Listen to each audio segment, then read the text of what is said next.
was it like growing up in your family? You're a country girl? Oh, I was so blessed to have a really, really wonderful childhood, and yeah, really Apple picking and stuff like that. it was. And I think once you've had a taste of the country, I adore it. Whenever I go back to see relatives or mum and dad, I seriously go down about 300%. You can feel the stress just melt away, because being out in the country, there is nothing, and I know it sounds very cliche, but nothing like wide open spaces. And I had a wonderful childhood. I'm very, very blessed that I had incredible parents that I will forever be grateful that whenever I needed them, they were there. Yeah, right. So what was your relationship like growing up with your parents? Are you super close to both your mum and your dad? Super close to both mum and dad, and super close to my sister. We've got a really, really tight-knit family. I'd speak to my mum and dad at least once a day.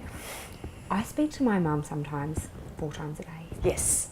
And sometimes it's very unusual for people. People don't, they look at me and they're like, weird. Yes. Yes. And for no reason, sometimes mum will be on their way home, just call me. And to me, it's so normal. But some people speak to their parents like once a month. I'm like, what? If I don't speak to mum at least 3 times a day, it's... Withdrawal symptoms. Totally withdrawal symptoms. That just a couple of years ago, mum got really sick. We found out she had cancer. And that feeling of like, how am I going to...